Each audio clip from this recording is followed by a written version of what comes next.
नमस्कार, आदाब, स्वागत है और सभी का देने वाला चैनल में। दोस्तों, आज के लेक्चर में हम करने वाले हैं हिंदी प्रैक्टिस सेट, जिसमें बहुत ही महत्वपूर्ण क्वेश्चन आंसर हैं। बिना कुछ देरी किए स्टार्ट करते हैं। आज का पहला सवाल, रामायण किसका महाकाव्य है?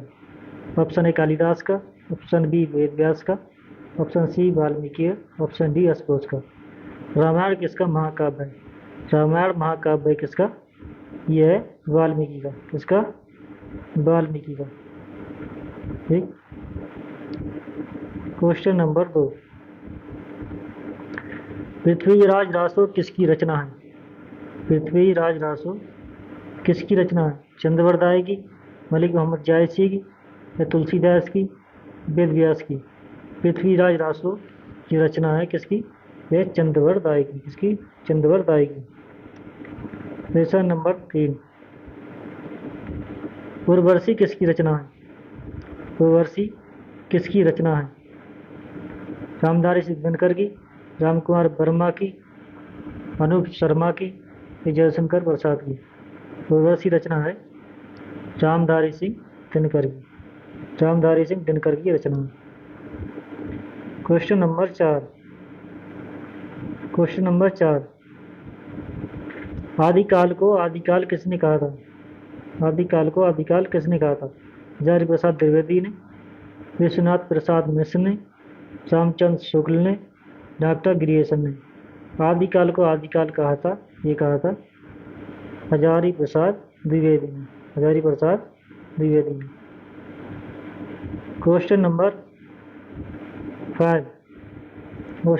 5, शोषक का विलोम शब्द है। शोषक का विलोम शब्द क्या है? पोषक, शोषित, या पोषित, या फिर पोषक। शोषक का विलोम शब्द है क्या है? यह पोषक। शोषक का विलोम शब्द पोषक है। क्वेश्चन नंबर 6, अर्वाचीन का विलोम शब्द है। अर्वाचीन का विलोम शब्द है क्या? नवीन, प्राचीन, न्यूतन, या फिर पुरातन। अर्वाचीन का विलोम शब्द है यह प्राचीन। क्या है? प्राचीन। क्वेश्चन नंबर 7, अक्षी का तद्भव शब्द है। अक्षी का तद्भव है आँख, अक्षु, या नयन, या लोचन। अक्षी का तद्भव बताना है। अक्षी का तद्भव शब्द है यह है आँख। क्या है? यह है आँख। अक्षु और नयन, ये लोचन, ये इसके क्या पर्यायवाची शब्द है। आँख जो इसका तद्भव शब्द है। क्वेश्चन नंबर 8, हस्ती का तत्सम शब्द है। हाथी का तत्सम शब्द है क्या? हस्ती, या हस्तिनी, या बिरसव, या महेश। हाथी का तत्सम शब्द क्या है?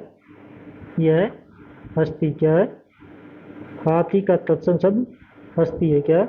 हस्ती। हस्तिनी जो हथनी का है, तत्सम शब्द है। क्वेश्चन नंबर 9, सरस्वती का पर्यायवाची शब्द है। सरस्वती का पर्यायवाची शब्द कौन सा है? ये भारती, या बीड़ा, या दोनों, या इनमें से कोई नहीं। सरस्वती का पर्यायवाची शब्द यह है भारतीय, बीड़ा, दोनों। कौन से? भारती और बीड़ा दोनों है इसमें। भारतीय, बीड़ा दोनों इसके पर्यायवाची शब्द हैं। क्वेश्चन नंबर 10, सीता का पर्यायवाची शब्द है। सीता का पर्यायवाची शब्द भूमिजा, वैदेही, या फिर जानकी, या फिर सभी। सीता का पर्यायवाची शब्द है सभी। सारे के सारे हैं। कौन कौन से? भूमिजा, वैदेही, और जानकी। क्वेश्चन नंबर 11, कौन सी रचना हरिवंश राय बच्चन की नहीं है? मधुशाला जो 1935 में रचित हुई, मधुबाला जिसकी रचना 1936 में हुई, मधु कलश जिसकी रचना 1937 में हुई, या बिखरे मोती जिसकी रचना 1935 में हुई। इसमें हरिवंश राय बच्चन की कौन सी रचना नहीं है? ये इसका आंसर है बिखरे मोती। बिखरे मोती 1932, ये नहीं है। और बाकी जो तीनों रचना है ऊपर वाली, मधुशाला 1935, मधुबाला 1936, मधु कलश 1937, ये तीनों हरिवंश राय बच्चन की हैं। क्वेश्चन नंबर 12, अमीर खुसरो के ग्रंथ हैं कौन कौन से? खालिकवारी, या पहेलिया, मुकरिया, या सभी। अमीर खुसरो के इनमें से ग्रंथ कौन कौन से? अमीर खुसरो के ग्रंथ जो हैं सारे के सारे हैं। कौन सा? पहेलिया भी, खालिकवारी भी, मुकरिया भी, यानी ये सभी हो गए। सभी। Question number 13। 12 बरस लो कूकर जीवे अरु 13 लहो जिये सियार, बरस 18 छत्र जीव आगे जीवन को धिक्कार। ये पंक्ति किसकी है? चंद्रवरदाय की है, या जगनिक की है, या अमीर खुसरो की है, या तुलसीदास की है? ये जो पंक्ति है ये है किसकी? जगनिक की। जगनिक की ये पंक्ति है। 12 बरस लो कूकर जीवे और 13 ले जिया सार, बरस 18 चित्र जीवे आगे जीवन को धिक्कार। Question number 14।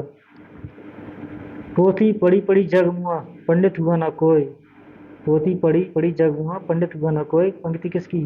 तुलसीदास की, कबीरदास की, या रैदास की, या फिर जायसी की? ये जो रचना है वो सॉरी ये पंक्ति है कबीरदास की। इसकी कबीरदास की है।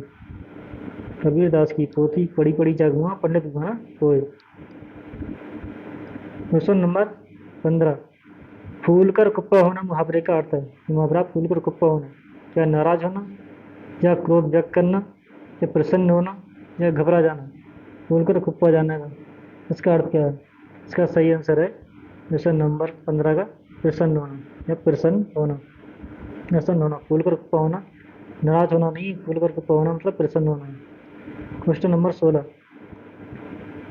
हाथ का मैला होना मुहावरे का अर्थ है सिद्धांतहीन होना, गंदा होना, या तुच्छ होना, या बेवकूफ़ होना। हाथ का मैला होना मुहावरे का सही आंसर है यह तुच्छ होना, या तुच्छ होना, तुच्छ व्यक्ति होना। Question number 17। अमृत का अनेकार्थी है। अमृत का अनेकार्थी शब्द क्या है? सुधा, पानी, या चमक, या सभी। अमृत का अनेकार्थी शब्द कौन सा है? ये सही आंसर है इसका सुधा, या इसका है सुधा। Question number 18। उत्तर पूर्व के बीच की दिशा कहलाती है क्या? उत्तर पूर्व के बीच की दिशा कहलाती है क्या? नैऋत्य, आग्नेय, वायव्य, या ईशान। उत्तर पूर्व के बीच की दिशा कहलाती है ईशान। क्या कहलाती? ईशान। Question number 19। कौन सा विमेल है? विमेल छाटना शब्दार्थ में अली का मतलब भौरा, या अली ये बड़ी की मात्रा लग गई, और आली इसका मतलब सखी, या प्रमाण का सबूत, या अंत्य का मतलब समाप्ति। कौन सा विमेल है? विमेल छाटना है, इसमें विमेल है अंत्य। अंत्य का जो समाप्ति लिखा है ये गलत है, ये नहीं होगा, इसमें अंत होगा, केवल अंत होगा। अंत मतलब समाप्ति होता है। Question number 20। किसी संस्था के 60 वर्ष पूर्ण होने पर मनाई जाने वाली जयंती कौन सी है? स्वर्ण जयंती, हीरक जयंती, रजत जयंती, या प्लेटिनम जयंती। किसी संस्था के 60 वर्ष पूर्ण होने पर मनाई जाने वाली जयंती है वह है हीरक जयंती। कौन सी? हीरक जयंती। हीरक जयंती। दोस्तों उम्मीद करता हूँ आज की क्लास अच्छी लगी होगी। क्लास अच्छी लगी तो लाइक शेयर जरूर करें। चैनल पर पहली बार आए तो चैनल को सब्सक्राइब करें। थैंक यू, धन्यवाद, बेस्ट ऑफ लक।